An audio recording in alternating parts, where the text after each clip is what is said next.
telling about. I said, not only you challenge, you dream, you imagine. Imagination is a big power. That's very funny. It doesn't cost you anything to imagine. You can imagine anything you want. Imagination doesn't have any limit. But it is the fundamental thing to lead you to change. If you don't imagine, it will never happen. It's a very funny thing. If you don't imagine, it will never happen. But if you imagine, it has a big chance of happening. So I encourage everybody, all my students, people that I meet, make imagination. Imagine things. Things which are absolutely impossible. Imagine that. And if you keep on imagining, it will happen. So while I do the thing, Grameen Bank, and people say it will work in Bangladesh, it will not work anyplace else, it started spreading in other countries. It even came to Egypt. We started some programs in Egypt. Many microcredit programs are introduced. It went to many other countries in Asia. The funny thing is, it was introduced in the United States. In 2008, we set up a program called Grameen America. We started in Jackson Heights, New York. Everybody said, no, this is not Bangladesh. We don't have poor people in the United States. You are making us feel like we are some kind of fools. I said, no, you're not fools. You're very smart people. But you don't realize that you have poor people. Because you keep claiming that you don't have poor people. You are the richest country in the world, quote unquote, richest country in the world. That doesn't mean you don't have poor people. Oh no, we don't have poor people. It's a rich country. I said, yes. Then I asked the question, do you have welfare program in your country? Oh yes, it's a very rich program. We have lots of people. We take care of all the people.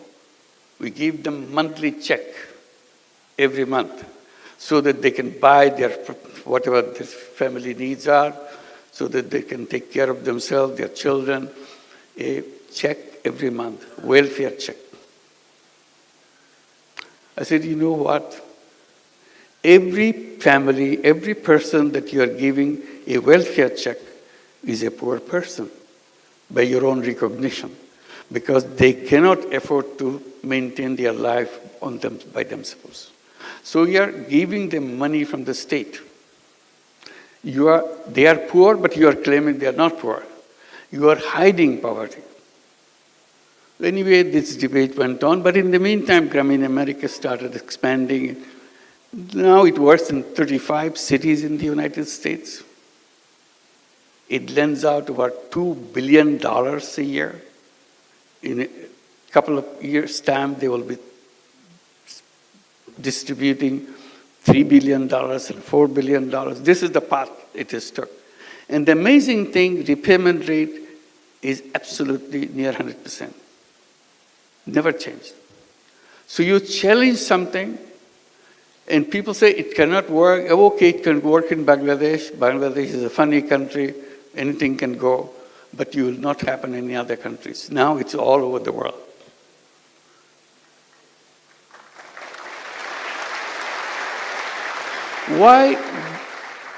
Why women? I explained. And I said, women are not only poor in terms of income, they are also poor in health. If you are poor, you are always poor in health. If you are a poor woman, then all the diseases of the world is heading for you. That's the situation of poor women. So along with microcredit, all the loans that we give, savings that we take, we started looking at the condition of healthcare of the poor women. So we built up a whole healthcare program. We have healthcare program in every village so that we can take care of all the women. We have over 10 million borrowers, meaning 10 million women in our system, in the Grameen Bank in Bangladesh. So there's lots of people needing healthcare. So we introduced our healthcare system, and it worked very well. And we created many other systems to help the poor people. And people say, why are you doing all these things? Why don't you leave it to the state to take care? I said, look, the state government can do whatever they can do, but every citizen has a right and obligation to do what he or she can do. So we are simply using our right to make sure we make life for other people better. That's what we are doing. But you're doing it in a bit, you are charging people fee, you're charging people money to run this. Why don't you do it as a charity? I said, I'm always trying to stay away from charity, but charity has one limitation. Charity is a wonderful word, wonderful idea, because that's where only place where poor people could survive, charity. I said, I am saying that it can be done in another way. Because charity, when it goes, helps people, it does help people. But money that goes, it never comes back. So you have only one-time use of your money. So you have to find fresh money to do the same thing again. I said, what I'm doing, I'm trying to create it as a business proposition. So money goes out and does the job, and money comes back. So you use the money again and again, it never stops. I said, this is more powerful. Charity money has one life, but if you do it in another way, where it's a business proposition, then it has an endless life. Then he said, then you must be making a lot of money. I said, no, I'm not making money. That's not what I do. I promised to myself that I'll never make any money for myself. That's it, simple proposition. So I don't even make any money for myself.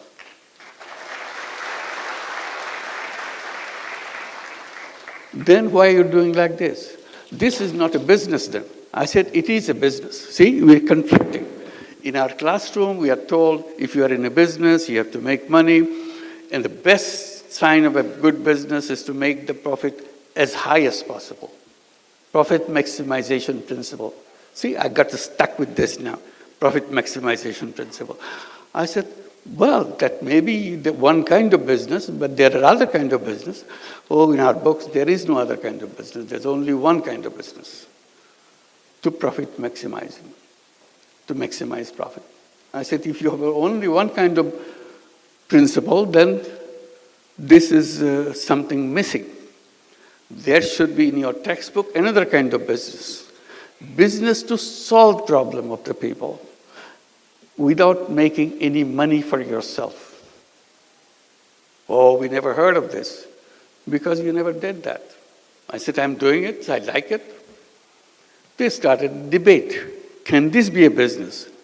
I said, of course it's a business. Business means you sell something, you produce something, sell something, and get your money back and have a surplus. In my business, there is a surplus. There's no question about it. But I don't want to take it myself. That's the only thing. The rest of it's the same. Why didn't you want to take money for yourself? I said, that's my decision. That's all. You don't question that. If you like it, you should do it too. It's fun to do that. It's a big controversy in economics classes and conferences, debate, can this be a business? I'm saying this is a business as anything else. So finally I have to give it a name. I started calling it social business. Defining as a business to solve problem without financially benefiting by yourself. So surplus stays with the business and expands the business. We took this principle and expanded, creating many, many other businesses. And funny thing, we came up with an idea. Well, government was giving licenses to telephone services. But in Bangladesh, in many countries, I'm sure Egypt did the same thing. At one point of time, very few people had telephones. It was a government service and very inefficient. maybe 100,000, maybe something like that. That's the total number of telephones in the whole country. So that's when the mobile telephone idea came, and it's got introduced in other countries. Bangladesh wanted to give licenses for setting up mobile telephone companies. We looked at each other. What does it mean? And we had an idea. Why don't we apply? We had no idea what a mobile phone is for. But since government is asking for application, we send an application. We want to have a mobile phone company. Everybody asked, why do you want to have a mobile phone company? You are just lending money to poor people, that's all. Mobile phone company, mobile phone is for the rich people. Very rich people. Because at that time it's very expensive when it came. So I said, well, we have an idea. We want to bring telephone in the hands of poor women. Again, a shocking experience. Why poor women? What do they do with the telephone? I said, we'll figure that out. We explained. Government was not happy with our application. They said, why do you want to give money to poor women? Telephone to poor women. I said, it's not for her to send messages or start. At that time, there's no messages, just calling. Just calling each other. They're not calling anybody. They will allow the rich people in the village to use their telephone and charge the person heavy price. Because that's the first time telephone came, everybody wants to make a telephone call, she will make money. So why should I give it to rich people? I give it to the poor people, the privilege of having the telephone company. So we want to do that. So we created a telephone company called Grameenphone.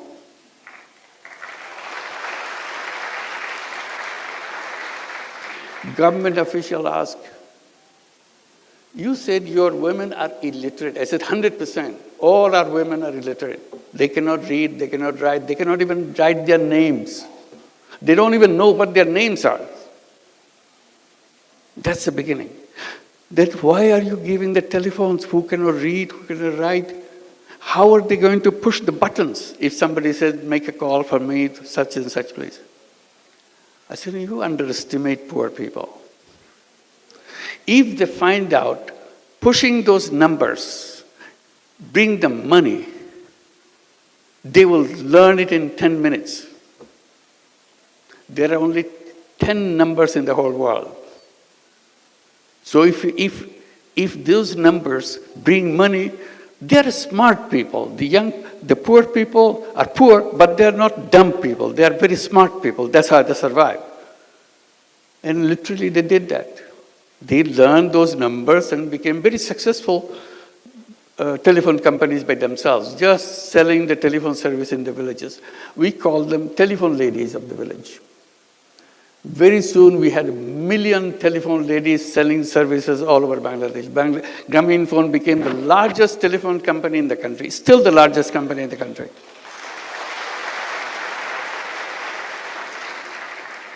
The reason I'm telling this story is, you have to just twist a little bit. World changes completely. All I did, give few cents lending to poor people. It changed the whole world. Because I stood by it, explained it, repeatedly showed that it is possible, it can be done. And then I bring the mobile phone in the hands of the poor people. Everybody said, this company will never work. That became the largest company. They never had an idea that women and the poor women can be involved in telephones. It dramatized the whole family. She became the most powerful person in the whole village because she has a telephone. You may be a rich person, but you don't have a telephone. Because our company gave only telephone to the poor women, nothing else, in the beginning. Now we give it to everybody.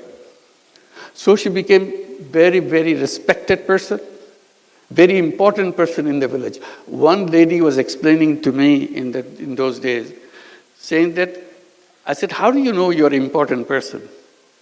She said, I know I'm an important person in the village because no wedding ceremony can take place in 7 villages around me without me getting invited. That's the importance.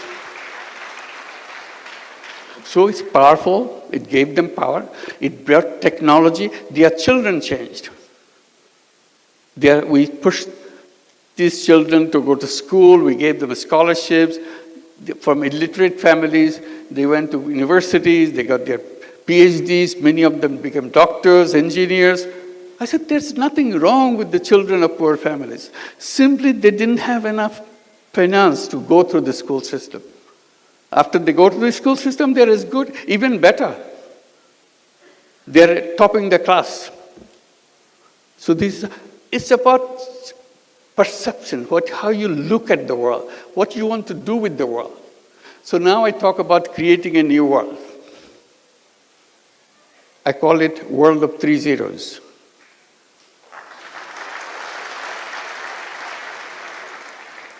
People get a little bit curious. What is zero? Is nothing. So what 3 zeros mean? It's very simple to remind ourselves. 0 net carbon emission, because we cannot survive unless we achieve that. 0 net carbon emission. 0 wealth concentration. You know, our countries move forward, like Bangladesh has moved forward in the last 53 years. But where did all this money come? Where did it go? It went to the several people, several families in the country. Bulk of the people is still at the bottom. Their conditions slightly improved, but not what the richest people in the country is. All the wealth goes in one direction. In every system, in every country, wealth gets concentrated in the hands of 10%, 12% of the population of the country, and the rest is still struggling. So I said, that's not right. So we have to address this question of wealth concentration. That's where the social business comes. If you introduce social businesses, there is no wealth concentration because money is not going to one place. Money is just circulating, and you are not taking any part of the profit that you make. So I said the future of the world is having more and more social businesses. Everybody says social business is a funny concept, it will not go anywhere. Then we see big companies like Danone, like Uniqlo, they are becoming, Uniqlo is a big company in Japan, Danone is the biggest company in France. They became interested in social business. So we started having joint ventures of social business with big companies, addressing the problems of the poor people, because company doesn't want to make money for itself. It is all interested in solving problems. So now the social business idea is spreading. We have many, many centers at the universities. They have social business centers teaching what the social business is, challenging the whole economic system, whole economic framework. I said the root cause of all the problem that we created in the world is what we have designed as called economics, which is a profit maximizing system. I said that world will always be a world which will destroy itself. I said the civilization that we have created now is a self-destructive civilization. It will destroy itself. Nobody can save it. I repeat, this civilization is a self-destructive civilization. Either we'll be hit by all the problems we created, the environment and the climate will kill us, or wealth concentration will kill us. All the wealth will go to a few people on the top. The rest of the people will not have nothing. So that society is not tenable. Unless you are sharing the world, society cannot function. And the last one is zero unemployment. That's very interesting. It came because of my experience with microcredit. I said all human beings are born as entrepreneurs, not job seekers. But economics teaches us, get ready, get a good degree, get a good education, get to the best university, so that you get a best job. I said job is a wrong idea, absolutely wrong idea.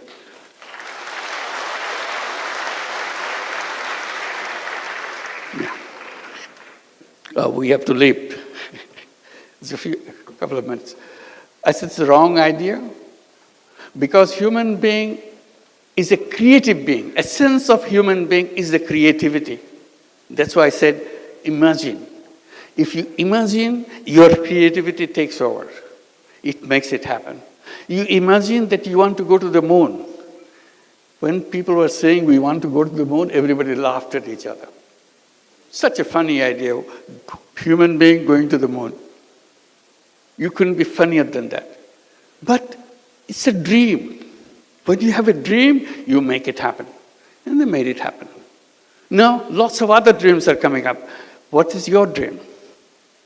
The best thing any education institution gives to the students is to make him or make her capable of dreaming. If